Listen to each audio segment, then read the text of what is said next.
So we're going to go ahead and get started, everyone. My name is Leslie Bartlett. I'm the faculty director at the Institute for Regional and International Studies at UW-Madison.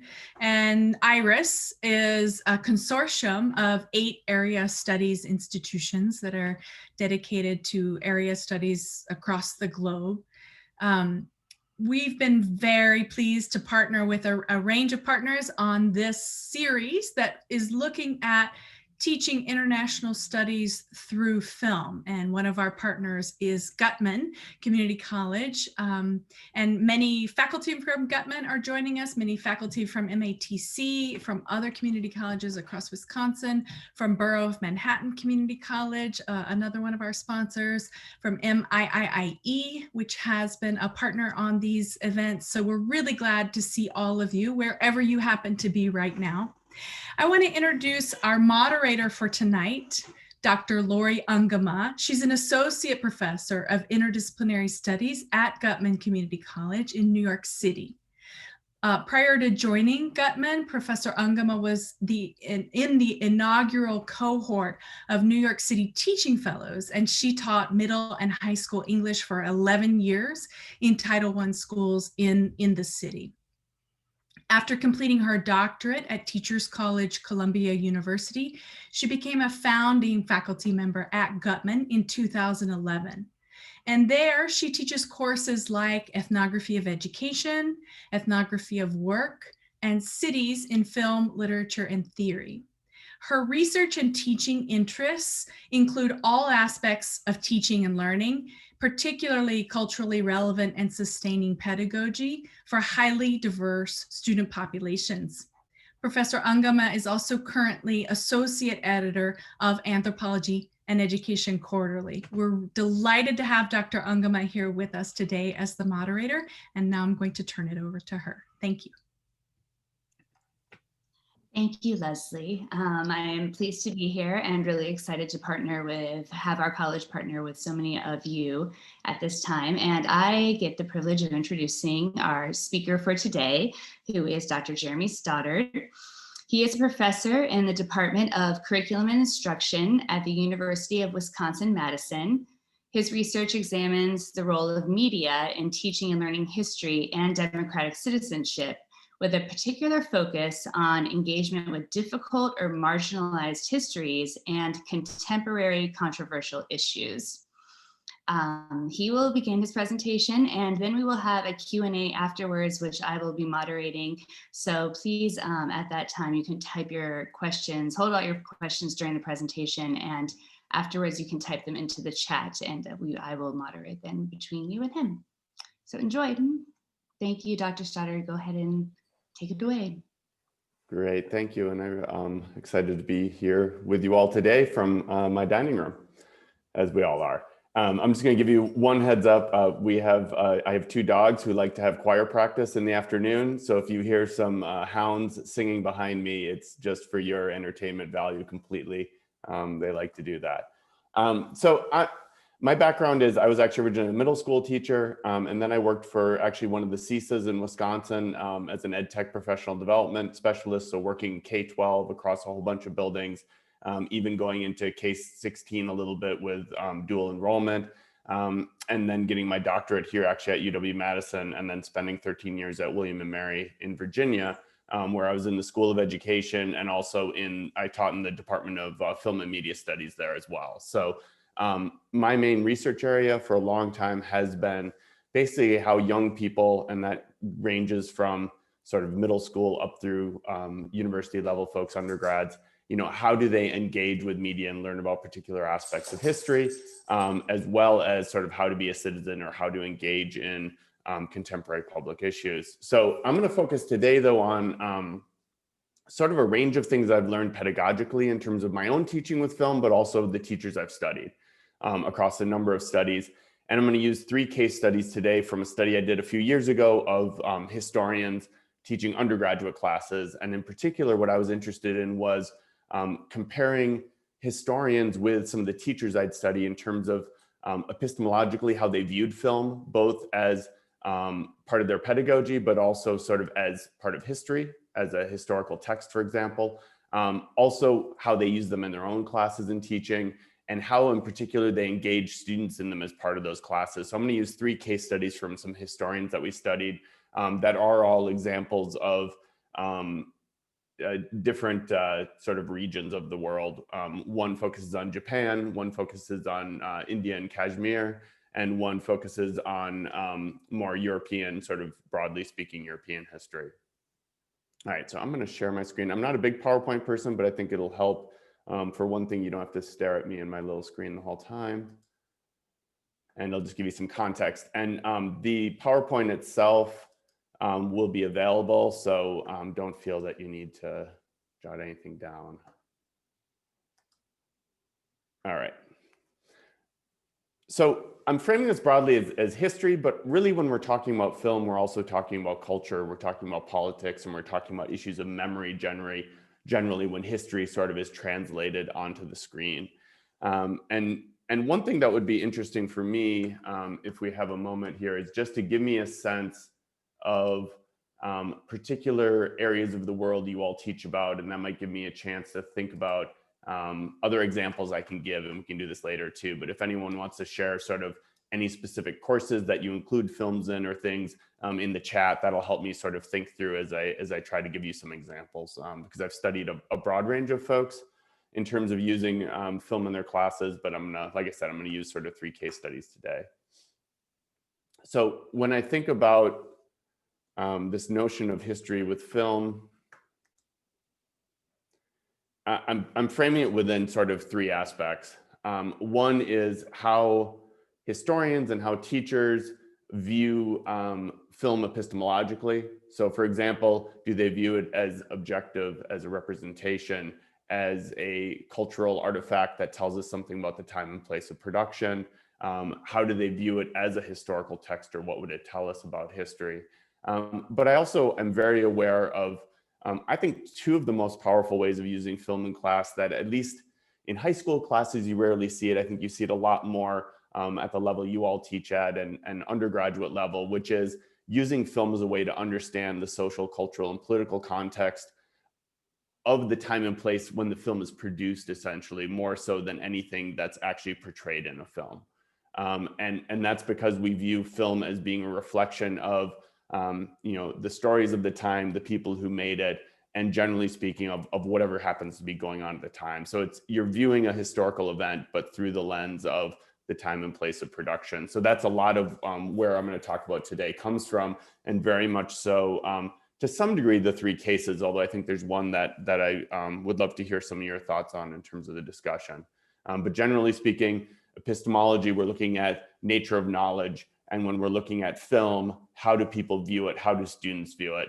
And I think what we've found is high school students, probably similarly to your community college students and undergraduates, tend to not have very sophisticated views of film epistemologically until they start to engage in studying them sort of from this more social and cultural context. So we're going to do sort of 2 guiding questions today. And this will help us, I think about these pedagogically as well. Sort of how do historians view the relationship between film and history, and how and why do they engage their students using film? And I'm going to try to give you lots of examples. So in particular, I'm breaking it down into sort of 4 aspects of pedagogy here. One is identifying really clear goals for why they're using film. And these are the same sorts of questions that I actually asked these historians, and we looked at, we sat and observed their classes. So it was basically an ethnographic study of these historians' classes. And they were all historians known for using film as part of their pedagogy. So we want to find out, what are the criteria they use when they select films? What are the specific goals that they have in terms of using them in class? And then sort of pedagogical framing. What I mean by that is, what are the activities before and after any kind of film viewing? What are the questions or framing they're asking students to look at? So one of the things we know is, if you just sort of roll it and don't spend any time debriefing, it's really going to be hit and miss whether or not they're going to actually reach the goals that you want with the film. So how are they setting up the viewing itself? What kinds of intellectual work are they asking students to do with the film, sort of during the viewing, after the viewing? And so that's one of the things we looked at, the questions that they're asking, for example. And then how are they asking them sort of what's the so what for the film? What are they asking them to do with it as part of sort of their overall course?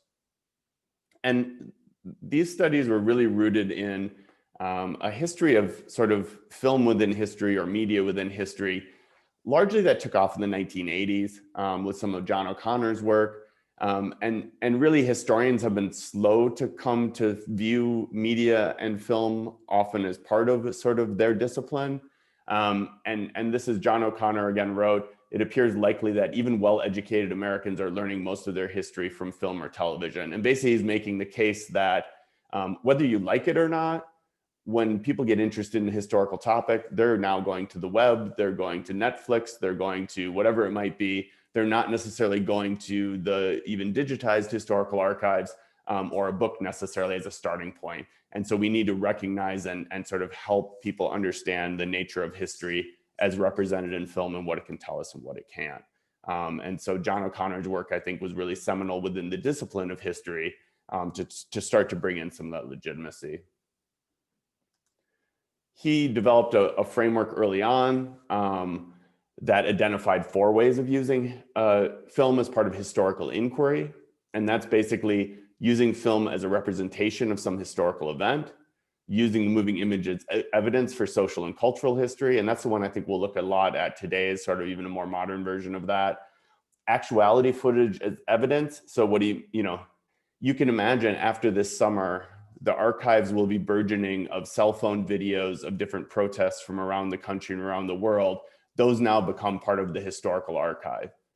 And they're just as sort of biased and from one perspective as any sort of letter from the past writing about an event or other types of historical evidence. But really that's what O'Connor is talking about here. You still have to think about them from the perspective of whoever is filming it, why they started and ended filming, right? The context of it, the perspective it gives, but it's actual evidence of events as they're occurring. And then finally, the history of moving images industry and art form. And I think this one has always kept close to me in that whenever I'm teaching students, be it middle school students, university students, I always think about teaching both using a film to reach a particular sort of content or academic goal, but also always teaching about film form at the same time. And so I always sort of advocate this notion of film, of teaching both with and about sort of film or other media that you're doing so that they understand sort of the nature of its production and how it can be used. So after O'Connor, we had some folks that brought a little bit more of a postmodern critique to these uses of film.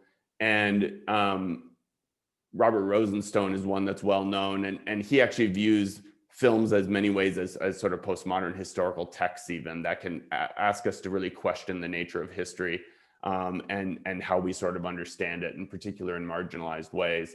And then even more recently, we've gotten, folks have started to look at film and other media, how they represent history, and in particular, how they can be both used to engage people in really marginalized or traumatic histories, as well as the potential for film to even trigger sort of for folks that have had traumatic past. So I think it adds another layer to this notion of sort of difficult history is often how it's being framed in terms of looking systematically at events that are very challenging to engage people with, and especially within a dominant culture, but also seeing film as a possible medium for engaging in some of those conversations more so than say textbooks, which tend to follow even more sort of dominant norms.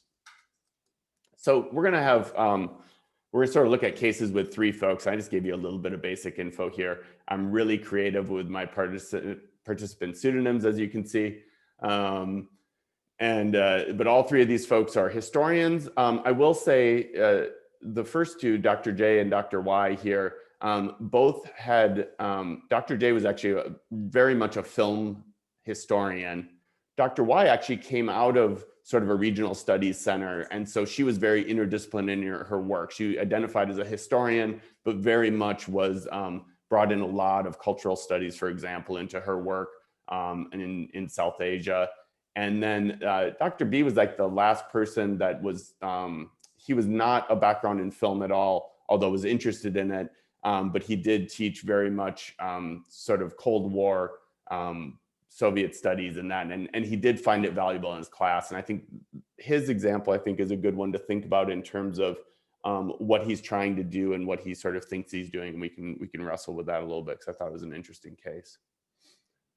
So first we're looking at sort of their beliefs about film, and I tag these with sort of bolded labels because I think it gives us three different ways to think about why oftentimes we might be using film in the classroom. And the first one is from Dr. J here, and he really views it very much the study of film as an industry and art form, because he studies post sort of the nuclear world, post World War II Japan, and the US film industry in Japan was really prominent in terms of its cultural influence, in terms of sort of this notion of American exceptionalism in Japan, right? They used it very heavily, as well as the Japanese film industry in and of itself growing and reflecting sort of that post memory of World War II, as well as, you know, making a lot of social critique and social insights on this nuclear world aspect. So that was sort of his larger aspect to it. It's very much historical, but also looking at film very much as an industry itself in terms of a historical approach to it. Dr. Y, very much a cultural studies approach in terms of looking at different types of texts and what it tells us about history and memory within India, and in particular in how Kashmir is represented. And I found, we found her class to be really interesting in terms of the juxtaposition of pre-partition Kashmir and how it was represented in Indian films, and post-partition in terms of how it was viewed as part of sort of official, even official narratives, but also even tourism in terms of how it's basically represented. You know, pre-partition, it's like Garden of Eden, this you know, luxurious place to go and visit. Post-partition, you know, not at all in terms of how it's portrayed. And the final one I sort of framed as affective pedagogical. He saw this as very utilitarian to get students to question particular things. And his example is actually around teaching about the Holocaust. But he doesn't use a dramatic film. He actually created his own from a series of short clips, and using a lot of ephemeral film and films that much more displayed sort of the nature of Nazi propaganda in terms of how, in fact, they used film. So it sort of reflected upon and challenged a little bit the students' sort of knowledge of the Holocaust, first of all, but I think challenged many of the sort of tropes within the Holocaust films, the dramatic films that most likely students are exposed to. And so I think it raised a sort of new bar as to how he did this. He also was really averse to the sort of music that tends to go along with Holocaust films. So he had no soundtrack on this. It was just, he would shown silently and he would talk during it, which had a very different effect in many ways, but it was again, a conscious effort to try to challenge some of these things. So the first case is Dr. J here, and this specific one was using Godzilla, both because it's obviously a well-known sort of film in many ways, but he went back to the 1954 version coming out of Japan, and in particular, asking students what it told them about post-memory, post-World War II, how nuclear weapons in particular were viewed, but also around the debates of, say, using nuclear power at the time in Japan. And so how he talks about using film is essentially that he looks to integrate film studies and expand it into a historical standpoint by looking at film as an institution and to look at how it influenced people. So he's most interested in looking at how film played a role post-World War II in Japan as a way of, again, establishing sort of memory and also as part of sort of this national narrative. So I think one way to look at using film in your teaching is, what was it telling you about how people might have been influenced to view things at a certain time, right? We know within the US, you know, during World War II, the Defense Department played a huge role in what films were coming out of Hollywood at the time as essentially recruitment films. We know other times there's heavy influences. And so thinking through sort of it as part of production and how that might have influenced people at the time. And he goes on to sort of explain this. And Godzilla, of course, is a monster who's awoken by a nuclear blast. And very much he viewed this as a symbol of scientific triumph that comes back to destroy civilization. And so for him, it was very much a relation to Japan's anti-nuclear position, and Japan struggled to find its own civic democratic identity after World War II. And so he sees films as a way very much to examine sort of how people were thinking and being influenced at the time, and the context of when these came out. He also did use a number of documentaries, and I'm happy to share some of the things. We actually did an article for high school teachers based on some of what he did in this class, and it includes a lot of the resources that he used. So he used a number of different documentaries and dramatic film to in a course that was called like the Nuclear World, which was really interesting.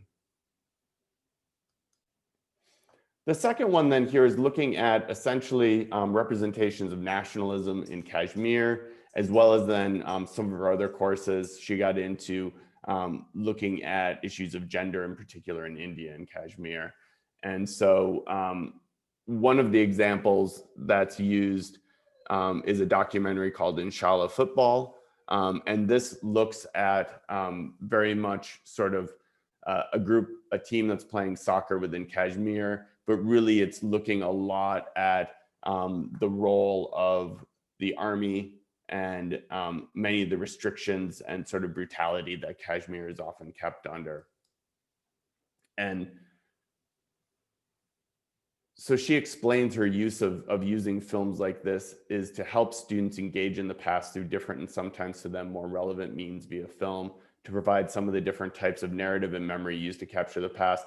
One thing I'll say in particular is that, and this is, I think, a challenge that many of you may face, one of the things that she found was her students really had no way to visualize what Kashmir even looked like, let alone India. And so for some of you teaching possibly places where students are studying that they don't really have a great even way to sort of visualize what it is, she saw some of these films very much as a way to help them to visualize what Kashmir is. And so if we go back to sort of O'Connor's framework, she's using it both to help them visualize sort of what a space and place sort of looks like, similar to maybe how some geography folks might use it to show what certain landscapes look like, but also then to look at it as an artifact for how Kashmir is viewed within this sort of nationalistic framework.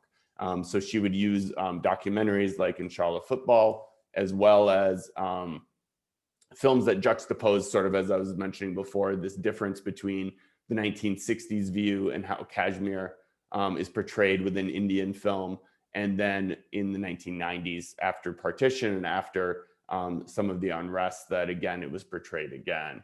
So I think there's a lot of ways that we can use films that portray different time periods as well as a great example.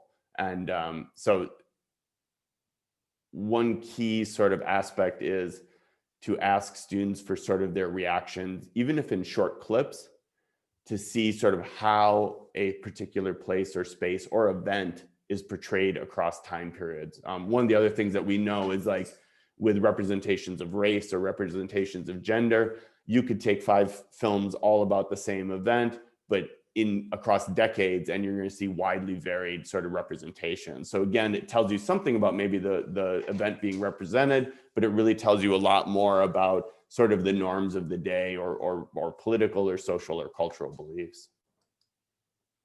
So the final case here is, again, what did I have him? Dr. B. And so this is in just a general global history course. And so he didn't spend a ton of time on the Holocaust. He spent like 1 course period, maybe 2.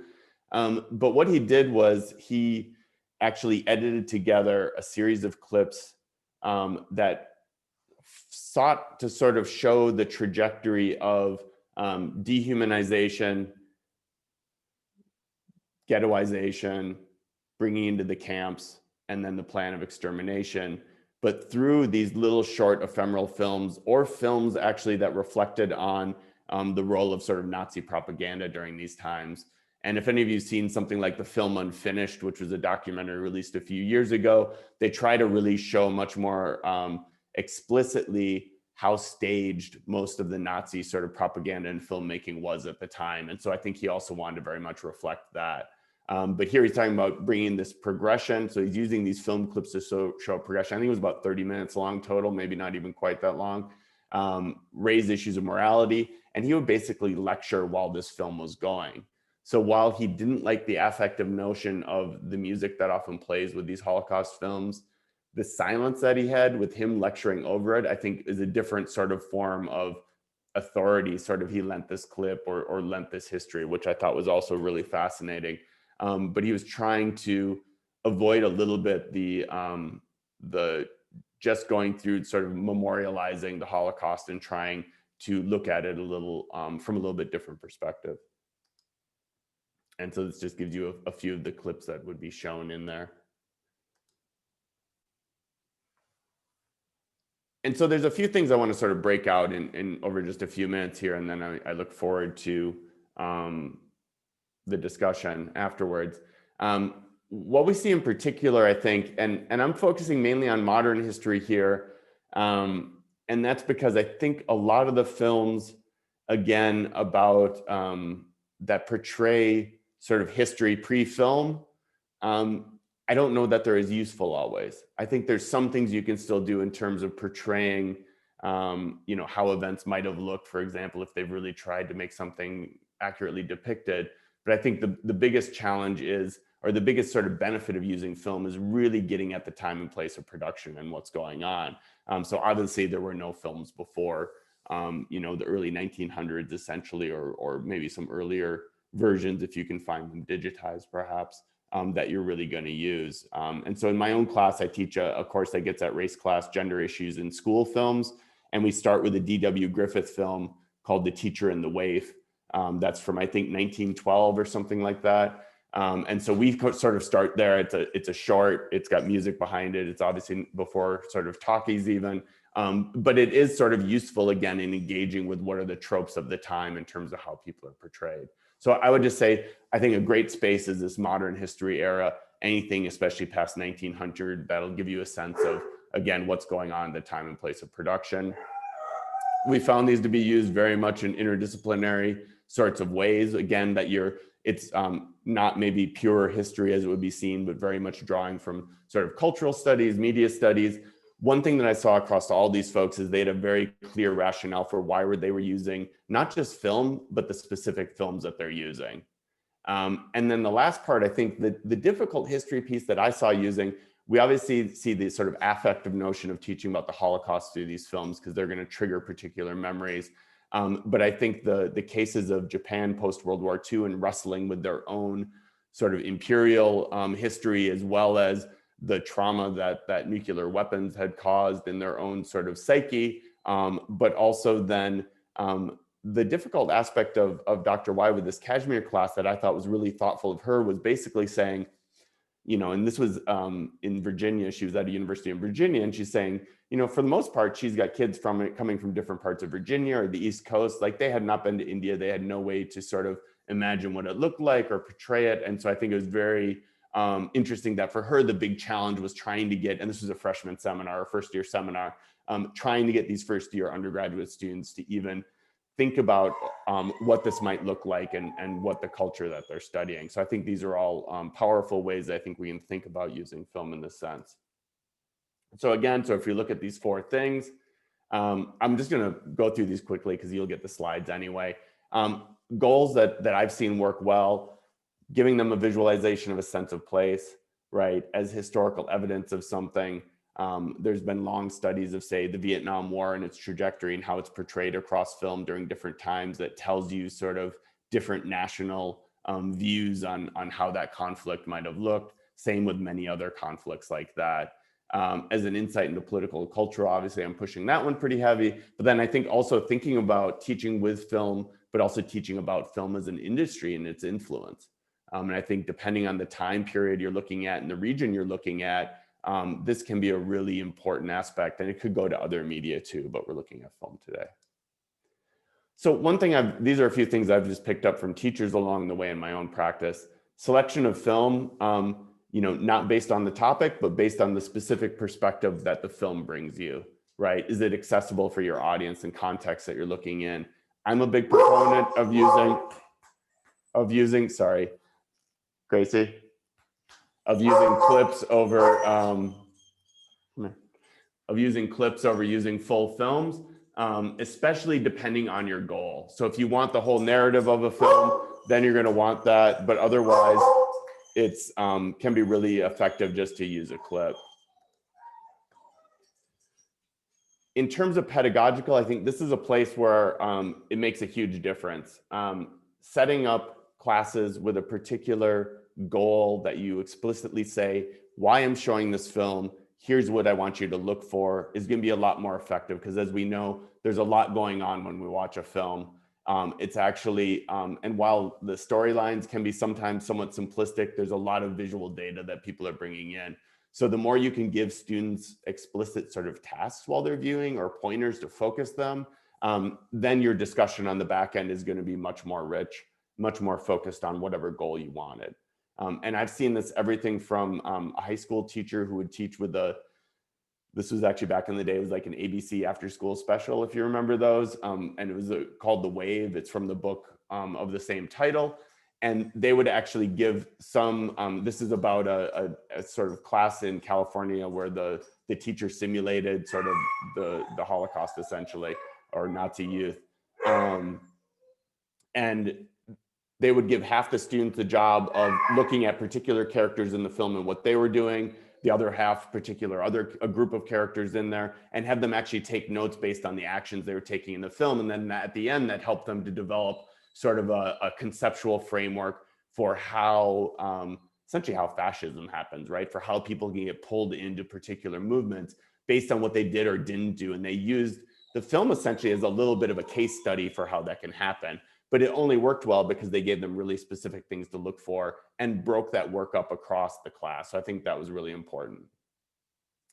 Being really explicit about who made the film, who maybe funded the film, the context of its production, right? All of these things are going to lend yourself to a lot better, richer discussions at the end.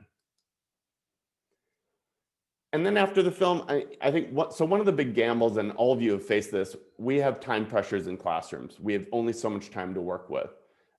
What I would hear oftentimes back in the late 90s, early 2000s, it was when like Schindler's List was big in classrooms. I remember talking with, when I was doing my own dissertation work, high school juniors that had seen it 3 different times in school by that point. That film is long. Like if you're on a 55-minute period, right, that's like 3 class sessions just to watch the film, let alone all the time it would take to unpack the various aspects of it. So what I would always talk about with teachers is, what other topic would you spend that much time on, and sort of what value are you getting out of it? And if you're going to show the whole thing, you need to then take time to really help students talk about and debrief what they're seeing. Otherwise, you're never going to know whether they're applying the ideas really explicitly. Okay. So that's sort of the end of what I prepared. It looks like there's some good questions rolling through the chat. So I look forward to trying to engage with you around some of these issues. I'm going to stop sharing my screen now. I just put up here, this is, if you're interested in this kind of topic, we edited a book a couple of years ago with a wide array of people from different disciplines, from everything from religious studies, historians, people in education, people in media studies. And we basically posed a couple of questions to them and said, why is history difficult essentially? And how do you use different forms of media to engage students in these difficult aspects of the past? And so I think there could be some things you're interested in. So I just posted this up here. And again, you'll see it when the PowerPoint gets shared with you later. Great, thank you, Jeremy. I was taking a few notes while you were chatting just so you could get all of the comments. There's been a very active chat, so it seems like people really have a lot to say and contribute to this. It seems that folks in this group had used film in, or have geographically used films to talk about Francophone countries, Eastern Europe, Latin America, and Africa in courses that range from world geography, cultural geography, composition, Italian language and culture, and American music, as well as I saw that we have one high school French teacher in here as well. So we have quite a diverse group of pedagogues with us at this time. And it does seem that people have been already sharing their favorites in the talk here, from stories of working at Blockbuster, Jesse, who also worked at a movie theater or a video store at some point in their life in this group. And Leslie actually posted one of the first questions. So those of you at this time, if you'd like to start posting questions in the chat, I will read them off to Jeremy. But one of the first questions is from Leslie, and she says, I would love to hear more about using film as evidence of social, cultural, and politics from the time and place of production and how to frame that pedagogically. I also wonder if there are resources for teaching students about film construction, such as constructing shots, music, how to do visual analysis, etc., when using film in classrooms. So it's a pretty loaded question. So give us what you got. Yeah, so I'm just going to give you a really short example. And again, this might be the middle school example, but I think you could find something that might work for your own. I would start out using actually political ads as a way to teach them sort of understanding sort of initially the how filmmaking is sort of used. And I'll give you an example of this. So we would do a reverse storyboard, which means essentially I'm giving them a really short ad. I'd often use the Daisy Girl ad from the Johnson campaign. It was actually only shown once, but it has like 4 different shots in it that really get across issues of power and how they're using it affectively in that. It's now available on a site called the Living Room Candidate, which is all of the U.S. presidential campaign ads from Kennedy on, I think 1960 on. But there's some great examples in there. And so I have them do a reverse storyboard, which means I give them a blank storyboard. So it's, basically squares. You can do it with the text if you want underneath, and have them do a shot by shot sort of sketching out what they're seeing in this clip. And it's only like a 30-second ad. So I would show it a couple of times, once with sound, once without sound.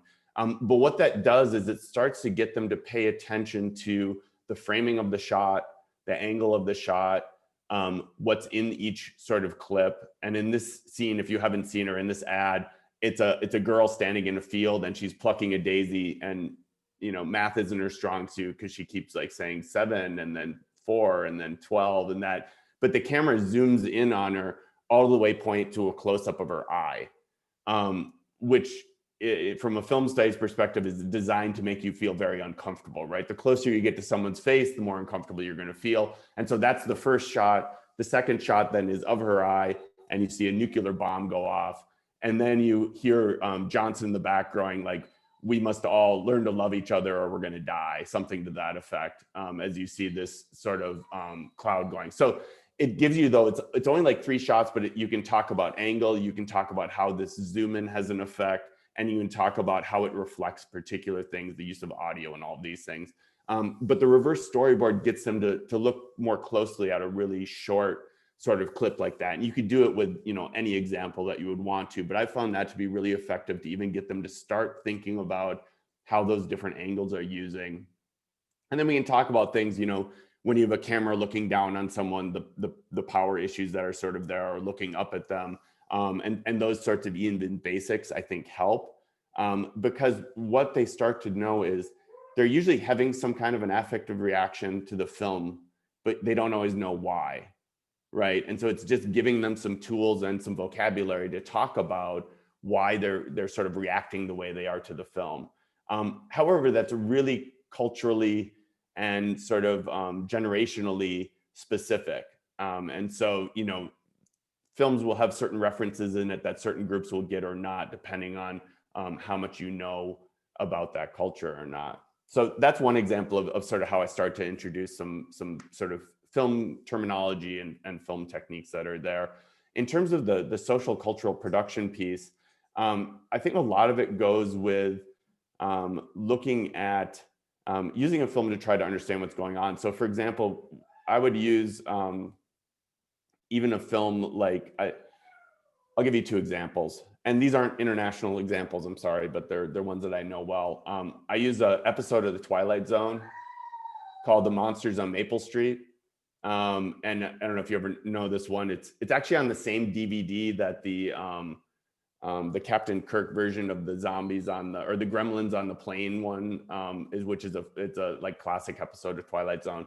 But in this one, basically the monsters you don't really know about, but the power starts going off in this little neighborhood and they start naming names and pointing fingers at each other. And it's very much a McCarthyism sort of reflected within the episode, but it also includes things like the space race, very much Cold War sort of tensions. All of these things come through in this one 23-minute episode of a Twilight Zone film. Or, I treat it as a film because those really are like sort of mini films. And so that's one example that you can use it. It has nothing to do explicitly with portraying history of McCarthyism or anything like that, but that's the subtext of the film. And it actually really helps them to start thinking about it. You can also get into, it also portrays sort of 1960 early suburban sort of ideal sort of suburban life, how it's being portrayed in the US, and everything also going to, actual telephones and what a cordless or a radio, battery operated radio would look like, right? All of these things that kids today wouldn't necessarily know. Another example is something like Smoke Signals, which is a sort of coming to age story of a couple of American Indian youth. But it gets into all kinds of issues of representation, issues of oppression, the history of reservations and life on reservations and how they're portrayed.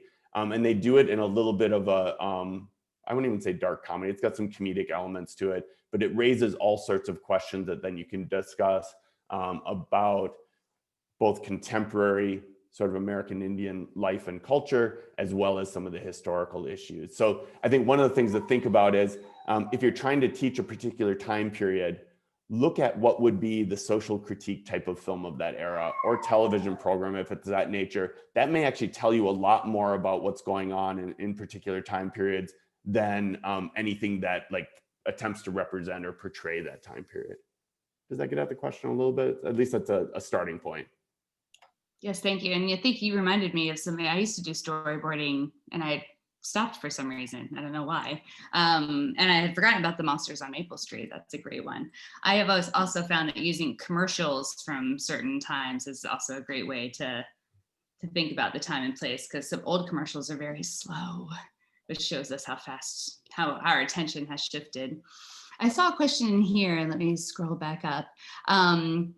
So this is from Mademoiselle Sparks, our French teacher, and she says, this is a great question. It's something that my colleague Ria, who spoke last week, and I have talked about because we both teach a film class at our college. But normally I would show a movie in class so I could read the room, pause for discussion, etc. Now we don't have class in person, so I'd like to know more about how to support having students watch heavy movies on their own or even synchronously without me being able to see all of their reactions. What do you think about that? And Jeremy, Sorry, I was pausing a second for the dog has an opinion. You can take the first shot, and then maybe other people, if you've had any success at this the past 8 months, you could chime in as well, because I know this is a hard topic at this time. Yeah, and I'm actually teaching a class right now where we're doing a lot of these films and looking at how like urban schools in particular are represented in that. So sorry, it's a 10-month-old and she does not like being locked away.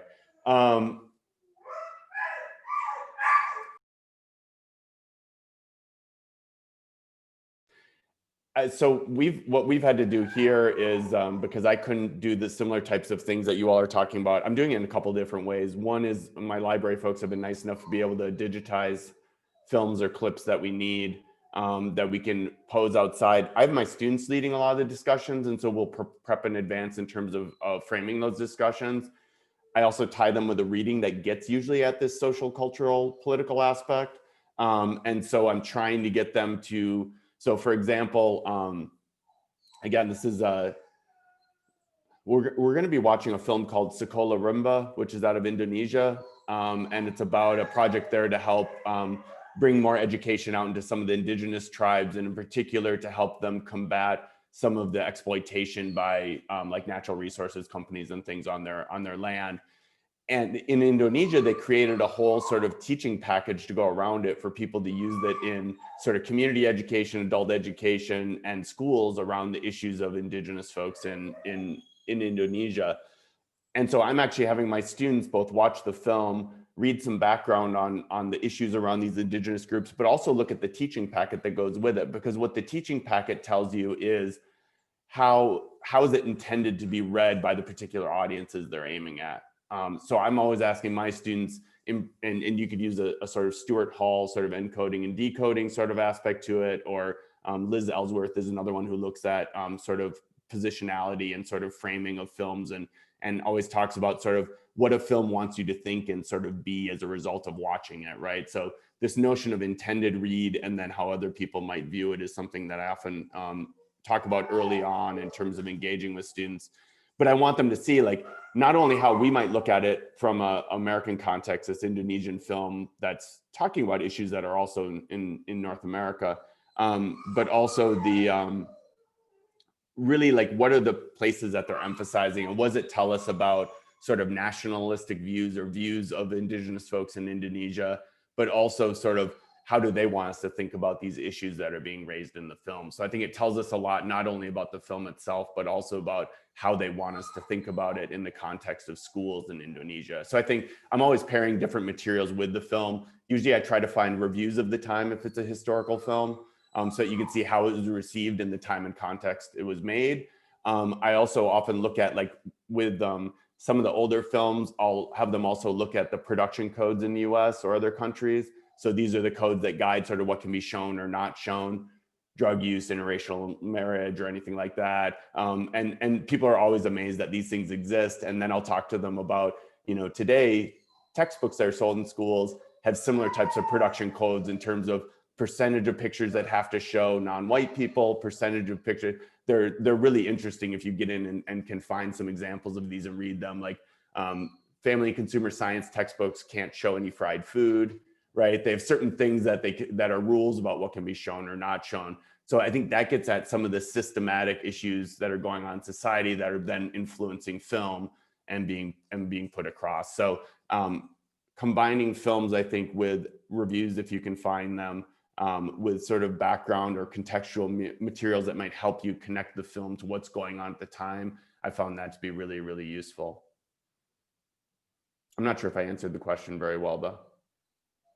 I have a bit of a follow-up question. Since you work so largely with film, what streaming services have you found to work with your students? Because that's one thing that we have felt is challenging at this time, and the inability to really ask our students. A lot of our students have Netflix, not everyone does. You know, the copyright issues with, you know, screening something off your own HBO account with the students. Versus one woman brings up on the side, Michelle brings up that, you know, one of her colleagues is having a Zoom watch party because their college subscribes to Canopy, which I believe my college does as well. My librarian's somewhere on here. So what sort of streaming services have you found have a good variety of films, have the type of films that you would like to use that work well with the students? Yeah, this one I'm really I'm struggling with this one myself, because I'm actually using a lot of them were relatively popular films and none of the streaming services had them. So you're either having to go on to something like Amazon Prime and thinking about like, this is the cost of a textbook, like they're $1 or $2 to rent them. Like that's one option. Luckily, our library is equipped with Canopy as well. And so they've been good enough to create digitized copies. And I always make sure they include any subtitling in there, just because we know students are in all kinds of contexts right now watching films, whether it's in English or whatever language it is. And so they're always doing them with subtitles, but they're able to put them up for a 2-week sort of period of time that allows us to do it sort of within the frames of fair use. And that's sort of how we've been able to handle it right now. I have had some success in streaming clips though, just through Zoom when we've been doing it. And so if there are other films that I can't access, but I have a copy of them and I can play, in the past, sometimes I've digitized short clips and just kept them on hand for myself. So I've been able to use those and share those through Zoom without too many issues. But I know depending on where you are in the state and bandwidth and those types of things, that may be a challenge as well. But yeah, I haven't actually found, sometimes Netflix and Prime and those aren't as useful. Canopy actually can have a decent selection. It just depends on what the sort of topic is. I've also found that my students are remarkably good at finding copies like via YouTube or other places. So oftentimes they'll come back and say, well, look, I found this, and they are able to do it along with it. Some library systems are also a lot better about having digital copies of certain media that you're able to stream from their own sort of servers. So I think it depends a little bit sort of where you are and the functionality, but it's definitely a challenge for right now. And like I said, I'm bringing short clips into my class. I'm trying to limit the number that we're doing. So we're really doing like one film a week or every other week. And like I said, our library has luckily been able to support us with that. In the past, in terms of digitizing, I've had to do it myself. There are ways to do it.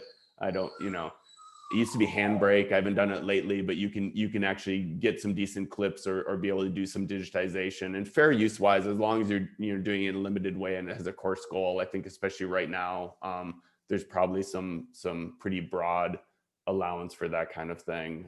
But it's always a challenge. I do tell my K-12 folks though, I think one area that we do have to be careful with is that like personal Netflix account or personal HBO account. If you're in the classroom, especially using that, there are times I think where that might start to get picked up on a little bit as well. But I think that is one of the real challenges of doing this kind of thing, especially if you're using international films that are a little bit harder to access. Great. Yeah, Kara Swafford on here on the chat. She's I was trying to find her picture because she seems like she says she requires her students to purchase Netflix, Prime, and Hulu as their course material for their online film class. Yeah. Which I feel like if you're teaching a film class, there you are, hi. You can ask for that. She also says she has 2 young adult children who can find any film online. Yeah, that's what I've found. That for your own students.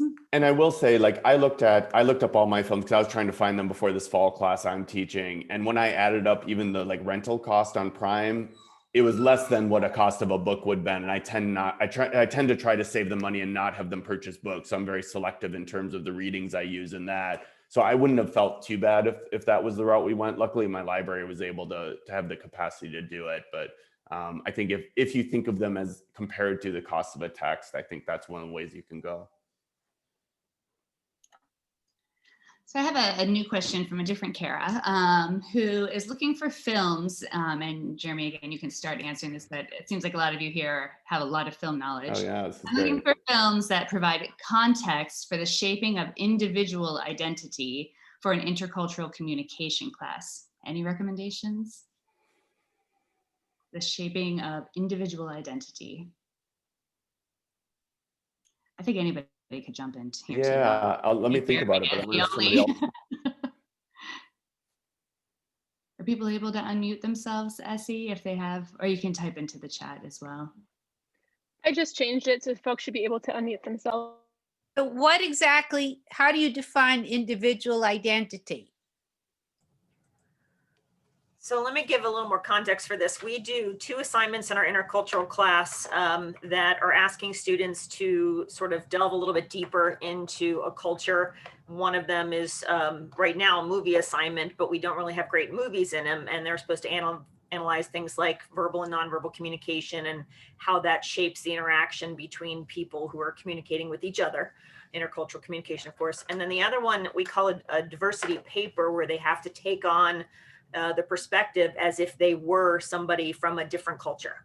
And so they have to understand what it might be like to be that person based on things that they've experienced or what they've been through.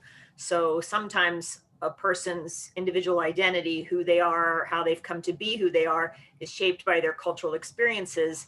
And without a context of what those cultural experiences are, you can watch a movie about something that's happened in culture, but how can you really get an understanding of how those experiences shaped what that person came to be?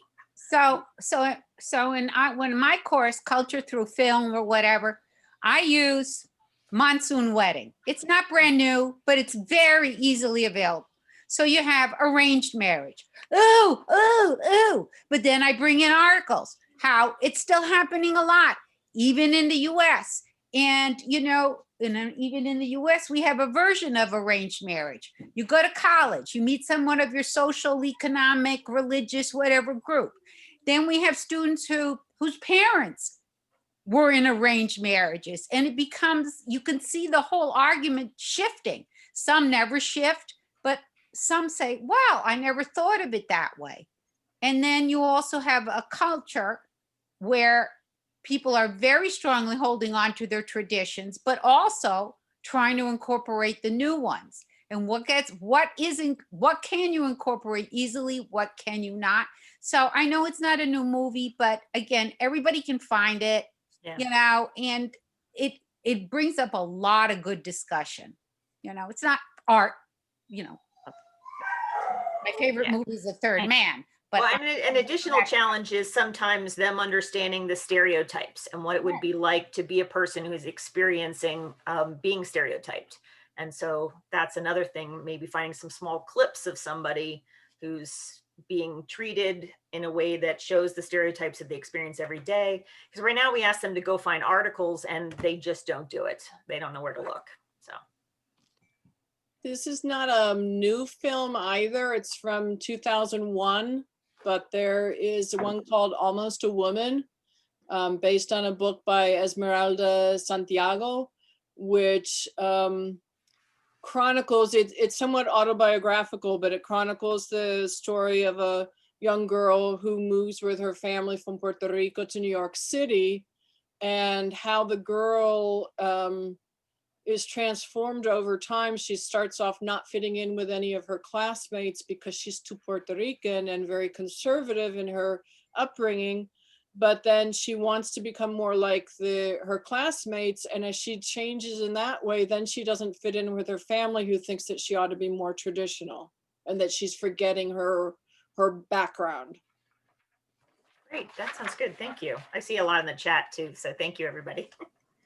Hey, could I share an example? Because I've done this before with Spike Lee's Do the Right Thing over the years. And one of the things that is explored in this film that has resonated with a lot of my students is that whole idea of cultural identity, where you have these different groups of people in this very, very intense situation on a, in a hot summer in New York City. And there were these racial tensions happening at the time. So that, that whole idea of the cultural and historical and political context that surrounds the production of the film is really relevant. Also, because they can look, they can do some research into the history, what was happening in New York, what were the different racial tensions that were going on that Spike Lee was trying to tap into during that time. And there are a lot of articles out there that explore that very issue that that the students can read. And more recently, the documentary by Ken Burns called The Central Park Five, it's available on Netflix still, I think, might be something interesting to pair with that film, because that whole incident occurred around the same time period, those few years from 1989 to 1991 in New York. And the whole issue of what it meant for young Black men to be young Black men in New York at that time period is something that my students have found very interesting. I think one of the things that you can do with the Spike Lee films in particular too is that they played a lot with the hue and the tone of the film to actually show Black actors and how they should be portrayed, because the lighting was different, all of that. And so it's interesting to compare that to other films with the same actors in it even, and notice the effects of how those aspects of production can really come across through a film. Even the opening clip of Black Klansman, which is Spike Lee's more recent film, really gets also at stereotypes, and especially around this notion of the rise of the South and sort of white supremacist views. It has a clip of the Birth of a Nation in it, as well as sort of the Gone with the Wind and some of those things, and packages it together in terms of how those stereotypes have come across and proliferated. And it can go well with some Donald Bogle's work. Sorry about that. Thank you. Well, I also teach it as film as lit, because there's a lot of poetry in this film. So we're examining narrative and the construction of narrative in Do the Right Thing and the use of poetry. And in some classes, I've had the students read an essay by Henry Louis Gates Jr. called The Signifying, or it's from his book, The Signifying Monkey, that is all about signification and signifying in Black American speech and in literature and so forth. So, you know, there are these different levels of cultural analysis that we can do with literary analysis there too. And there's a whole scene when there are three men who sit on the sidewalk who are kind of like the chorus for the film, and they're playing the dozens, so to speak. And so we look at that aspect as well. Wonderful. Seems like you guys wrote a great amount of different suggestions in the side as well. I'm not sure if the chat will be saved as a resource, but maybe that could be a possibility for our for the email that you will receive after this with all the different resources. I will say too, there's a couple of the subscription services that are now allowing you to do a group viewing, and that you can share basically your subscription with a group of people. I don't know how many it will allow. I haven't played around with it yet, but I have noticed that that's becoming more of a built-in option, which means the codecs are probably a little bit better in terms of the streaming, and it allows you to then have some interaction with the folks while they're viewing it. So I don't know how much of that's an option for now, but that's something that'll definitely be coming. Especially for those of you that might have students like at a distance who you could do an evening viewing like many you would do on a campus sort of, but you could do it on an evening sort of at a distance. So this came up earlier in the chat, Jeremy, something about kind of the students' resistance to like older films and or films with subtitles, and what are some strategies you've used or seen people use to work with and through that? Yeah, so to be honest with you, I haven't had as much resistance to the older films, other than that they read them as being slow, right? That the narrative, it's less dynamic. I generally speaking, again, will try with a lot of older films to pick out a clip that really gets at the heart of whatever I'm wanting them to really examine. And then giving a really specific task that will keep them engaged in whatever it is we're trying to look at. But even when I've used, for example, in this sort of race in schools class I teach or used to teach, I have live footage from, it would have been like a TV news magazine, like a Frontline kind of show. And it's in Prince Edward County during the massive resistance in Virginia when the schools were closed down. And it's extraordinarily sort of slow, but there's so much going on in terms of some of the stereotypes, the language being used. And so I'll sort of develop some kind of a, I don't know, graphic organizer, for lack of a better term, a chart that they can chart certain aspects of it during different scenes at certain time points.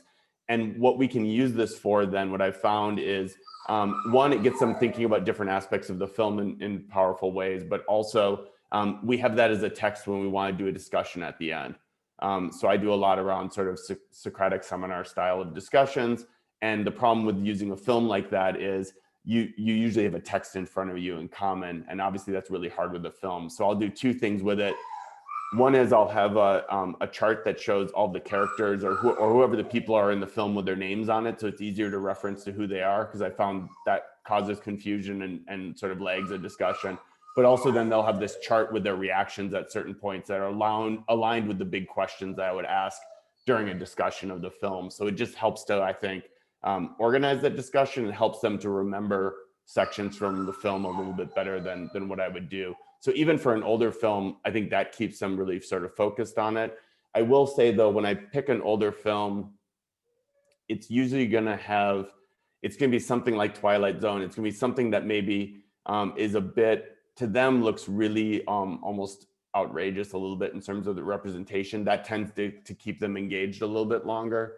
I think the subtitle part, can be a challenge sometimes, although what I've found lately with students coming in as sort of undergrads or even high school is because they're often watching things on their phones and things like that, they're actually pretty used to using subtitles, because a lot of times they're showing up in the things that they're watching. So I haven't found that to be as big of an issue, but I don't teach with a lot of, even the non-English films I'm teaching with, usually we're focused on particular aspects of the film that are part linguistic, but a lot more sort of the visual representation of what's going on. So it's okay if they don't catch sort of every all of the subtitles that are coming across. And then I also just give them some tips in that, like, late at night is not the time to watch your subtitled older film, right? So I try to guide them a little bit in terms of when might be a good time to actually try to view it too, just because it does take a little more mental work than maybe some of the other films that would be in English or that you don't need a subtitle for. Thank you. Good, great. I never can watch subtitled films late at night either. So another topic that came up in the chat, Leslie asks right now, any good examples of graphic organizers, or what kinds of things to encourage students to track while watching a film? And I believe I saw that you had put some of these in the resources that all the participants will get a link to after this talk. Is that correct? Well, can you talk about what graphic organizers you might use, and or if there are some waiting for them in the material? I can't remember if I included them or not, but I can probably find some examples of them. You know, I think one of the things I have is it's just a basic sort of chart or table, but I usually try to get it around, you know, summarizing especially what they saw in a certain scene or section of the film, if it's the first 10 minutes or something, getting then what questions it raised and having them actually chart the questions, and then also getting their sort of after affective reaction, like how did it make you feel? What are you thinking sort of about it?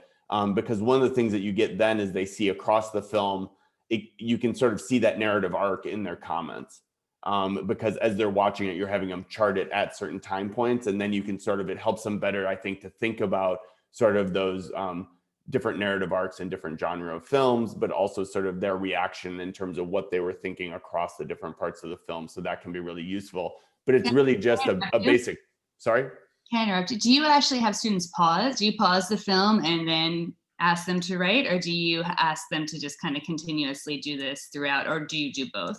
I've done both. It depends on the film and how sort of fast moving it is, or sort of where it would break if we are watching it in class. I know it's at certain points, and we sort of do that at the end, and then start back with it.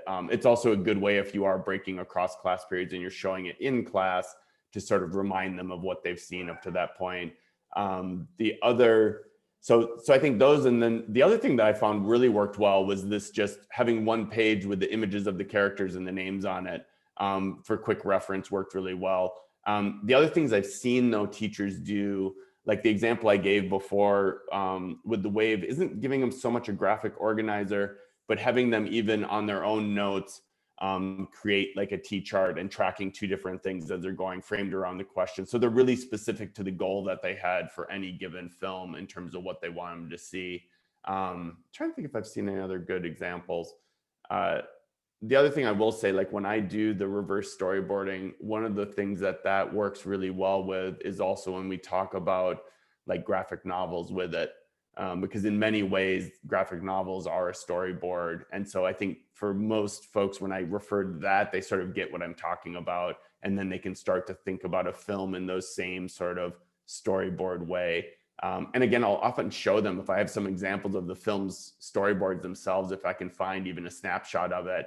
Sometimes you can find that to go along with the films and see sort of what the original director, whoever wrote it and did the screenplay for it, are thinking. And that tells you a lot. Again, even if you have one page to go with it, I think that's really a great way, again, to see the intent behind the production itself.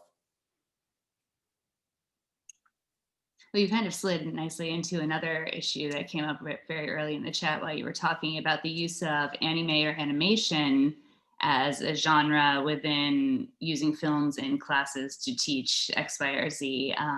What have you seen used?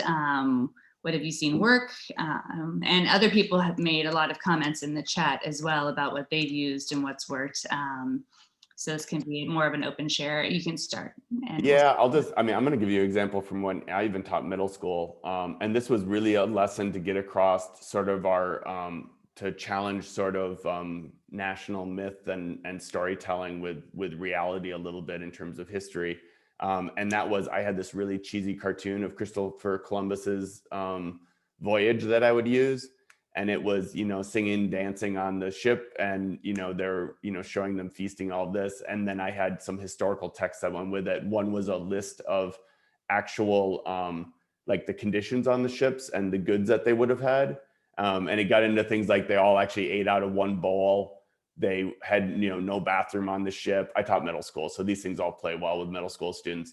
And we'd start to go through it and compare sort of this notion of the historical artifact with what's represented in the cartoon, and it starts to challenge then some of these myths around storytelling about how we might perceive things. So I start to use something like that we can start to break this notion of it.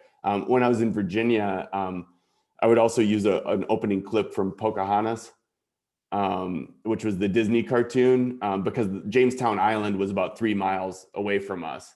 And if you've ever been to that part of Virginia, there are no waterfalls. It is not a tropical sort of paradise type of place. It's actually like standing water and sort of, it's an estuary. So it's a very different. So we talk about how that representation of what place looks like in that can really relate to reality. So it gets across again this notion of how we view film and television and what it can tell us or can't tell us about the actuality. There's a great anime that I've used around the dropping a bomb on Hiroshima, and now I'm trying to remember the name of it. It's only about 7 or 8 minutes, and it's sort of beautiful and haunting, and gets at the undertones of it without being super graphic in a way that we can't show things. But again, it gets across sort of that view of the Japanese at the time. And if I can recall it, I'll put it in the chat. I think it might be in Barefoot Jen. Did you use that? I've used that. This one's a different name, I think. But yeah, we've used Barefoot Jen, and that's a graphic novel too, right? Yep. Yeah, that one's also been used a lot. I've seen in both high school and university classes. We use John Lewis's graphic novel, and if some of you March, which if you haven't seen that before, that's really a beautiful and amazing graphic novel, as is George Takei's on his experience in the internment camps during World War II is also fascinating, because he tells it from the role of a kid, and then also about how his parents, sort of from how he viewed it when he was a kid in the camps, but also sort of then puts it in the broader context of history of what's going on. I think, in terms of identity, that's a really, I think a powerful thing, especially for thinking about how young people might view events that are going on. These are some good examples that are coming through here too. Let me see, I think it's in the article that we did on this nuclear world one. So I'll send you that too, just in case anybody's interested, because it has a lot of things around, again, sort of post-World War II Asia in particular. And earlier in the chat, all of you, if you were paying attention, there's a lot of different shared animation and anime resources that our colleagues here. Right. So Dr. J asks here, China is a very hot topic now. Pearl Buck's The Good Earth gives some insight, but does anyone have other media that can be used in communication and cultural studies for sophomores? I'm assuming, Dr. J, you mean regarding China, any other media or film that could be used? Anyone have any?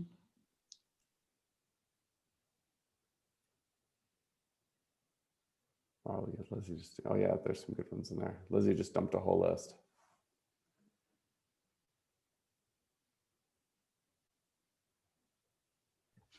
That gives me a good opportunity to plug in case anybody's interested. We have an upcoming event on Thursday, this same time, that's looking specifically about teaching about Japan through film. But on this, in the resources we'll share with you all afterward, there is a long list of films by region that you might consider. So take a look at those too. Thank you.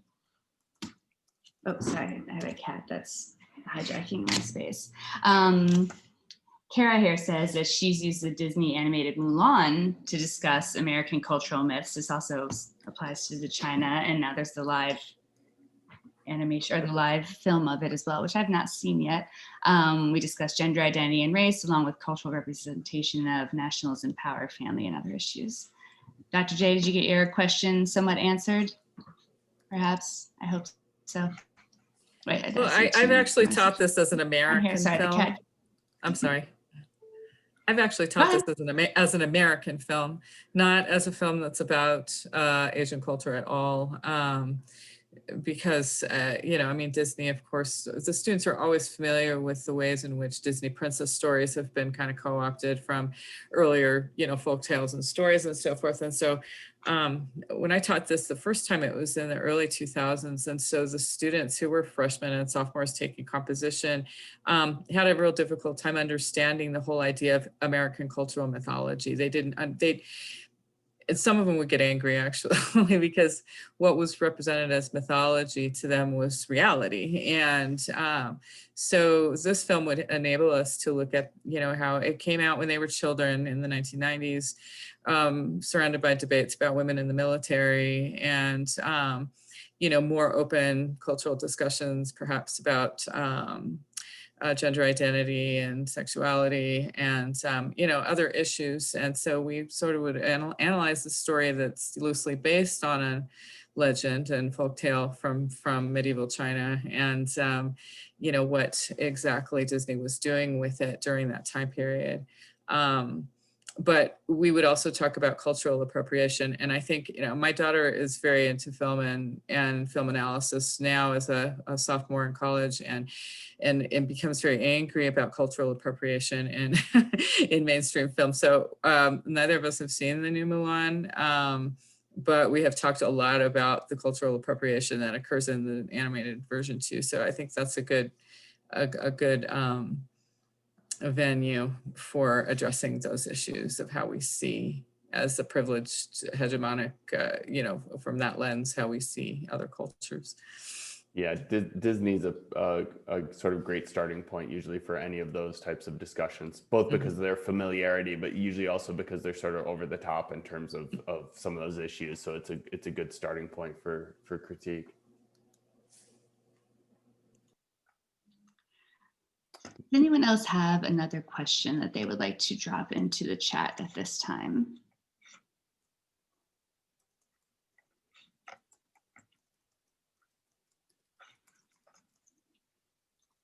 Everyone is seated from Jeremy's talk.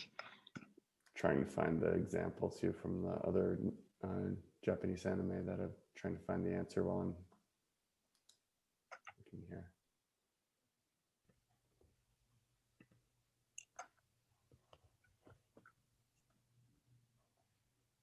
Somebody, or Karis asks, will we have a list of the films from the chat when we see the video? Is the chat part of the video recording? Essie, do you know? Hi, yeah, the chat is not part of the video. That being said, I am saving the chat and we're planning because there's so many useful resources and comments shared here. So we're going to comb through that. It might not be, the information in the chat might not be sent immediately tomorrow. We'll have to figure that out. But we're definitely going to look into saving that information in some form and sharing it with everyone. Just have to figure out the best way to do it. I'm hesitant to just share the chat file because of privacy and everything else, but we're definitely going to comb through it to collect all these suggestions and links and everything else.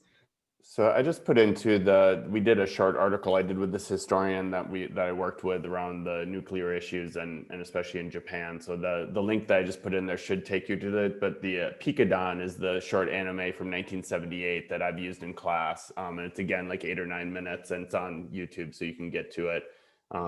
Someone earlier had also put up, I saw When the Wind Blows, which is a great British film around sort of those similar sort of nuclear issues too, that I think was one that somebody puts up. You know, any of those ads from the Cold War in different countries around sort of you know, nuclear proliferation, but more so how it's viewed from a sort of critique from a social aspect, I think is fascinating too.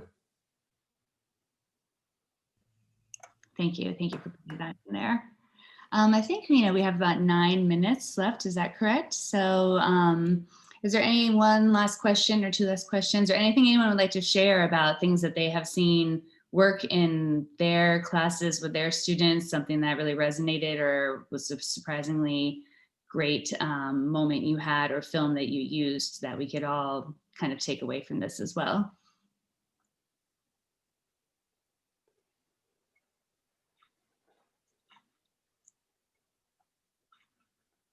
Oh, someone asks here, does anyone have suggestions for films focusing on citizenship and or cosmopolitanism.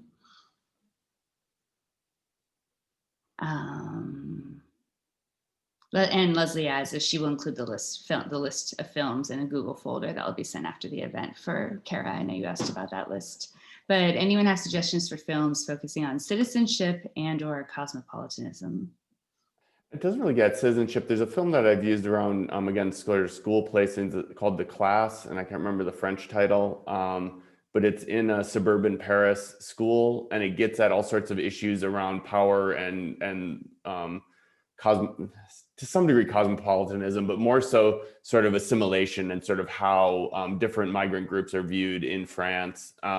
And it's an interesting film because the person who plays the teacher in it was the person that wrote it, and he actually was a former teacher, and all of the students are basically amateur actors. So it has this very sort of cinema verite sort of feel to it as well. But they get into all kinds of issues that relate to French society in terms of using proper French, using different dialects, engaging in certain texts or not texts. And I think it does really raise a lot of issues around what it means to be a French citizen, what it means to be sort of in the Republic and those aspects. I'm trying to think if there's other ones that engage with, you know, and similar to if you've seen like Precious Knowledge is another issue that gets into debates around in the US in terms of whose voice gets to be heard and whose doesn't, around issues in the Southwest in particular. Trying to think though, I should know that because I do a lot with the civic ed stuff. I should know good examples of citizenship. If I think of one, I can also follow up and send it out. Great, thank you. Let's see. Thank you. Dr. J suggests a good idea is talk to vets who have seen and have their own videos. Oh, that's actually something I wanted to ask you, Jeremy, what you think about, because I recently made the bad parental choice of letting my tweens get TikTok. And I feel like the type of film that they've been digesting, and my students as well are kind of growing up on this, are these short little clips. I mean, it's like beyond postmodern. It doesn't even, it's like barely exist, right? And how do you think that is, how might we use these for good instead of evil as teachers? And how might we kind of, in terms of media literacy, push back against them a little bit in terms of a space where a lot of our students are getting their information at this point? Yeah, so I mean, I think TikTok's a sort of phenomenon in and of itself a little bit, but I think more generally, one of the things that I don't have a good answer for, but we're trying to look at this in a different study I'm doing, is trying to understand young people's, what we refer to as like epistemic aims, which means like, how do they gather information? What do they do when they run across information? What are sort of some of the behaviors that they have? And so part of that is viewing and sharing sort of videos like that. Why are they actually sharing it? And are they thinking at all of the potential impact of that share? So we try to get them to think about the social networks that they're in, why they might believe something that they believe, not because of the source itself, but because of who shared it with them maybe, and that they know this person or respect it. But also, are they even thinking about possibly that they could be spreading conspiracy theories or having a wider impact on issues that they're not intending to? One of the things that we saw around, I've done a lot of work around like how 9/11 and the war on terror are taught. And so we've been working on a project with the 20th anniversary coming up. And we did a survey of teachers, and one of the biggest challenges they're seeing is because students now have no active memory of that event, it's all coming from these sort of media searches that they've done. And so conspiracy theories around it are like rampant in high school classrooms when they're talking about these types of topics. And so trying to talk with them about what they believe or not, I think is really interesting. And for the TikTok one, some of those can go completely viral, very political sort of messages behind them, but could be under the guise of seeming entertaining. Or I think sometimes young people are passing them along as sort of satire almost, whether they recognize that or not, but don't think about how they could actually be sharing some of these things across and basically emphasizing or giving authority to some of the ideas in the video. So I think any of those talks around, one, just pausing a second, recognizing what is the message of I'm actually watching, and having some thought before sharing it. I think a friend of mine refers to this as like the ethics of sharing. So, even starting to have them think about when to share, when not to share, and what potential impact that can have, and looking at cases of it, I think is really key, both with something like TikTok, but also I think in general, because young people are getting their news for the most part from different social media streams and not from one specific source. So thinking about how they shape those streams themselves with the choices they make, with who they sort of follow or don't follow, and being more conscious of it is something that we're really trying to understand too. Fascinating. I look forward to that new thread of research of yours. Does anyone have any last minute thoughts, last questions they would like to pose to Jeremy or the group at large? This has been great. I've been going through here, although I saw reference to Idiocracy, which also gave me a shiver. I think we've all been living in some references to Idiocracy lately. Art imitating life, imitating art, right? Yes. No, there's some great examples in here. Well, Jeremy, I would like to thank you for this. It gave me a lot to think about, and for all of the references that everybody dropped into the chat. Like, what a well, viewed group of people we have sitting with us at this time. I can't wait to actually look some of these things up. Leslie, would you like to say a few closing words? Yeah, I certainly want to thank Jeremy and Lori for all the work you put into tonight. I want to thank Carmen and Essie for all the backstage work that they've done on these events. I want to thank all of you for being here with us this afternoon. And then I want to remind you that this Thursday, November 19th from 3:30 to 5, we have an event about teaching about Japanese culture through film. And we're encouraging people to watch the film Tampopo before that event if you can. And then on November 24th from 3:30 to 5, we have Professor Vlad Dima, who's going to be teaching about Africa. Specifically, he'll be talking about using the film Timbuktu, which is well worth a view if you have the time. It's fascinating. There's so many rich themes represented in that film. And he just recently published a book about representations of sport and society in West African film. So that promises to be a great conversation as well. Certainly want to thank our co-sponsors, so many of you here on this call today, and hope you all have a great evening. I'm sorry, the film for Thursday is called Tampopo, and Carmen just put it in the chat. And then the film for the following event on November 24th is Timbuktu, and I'll put that in the chat now. Thank you, everyone. Thanks, Jeremy. Thanks, Leslie. Thank you. Thanks for everyone coming. These are great ideas.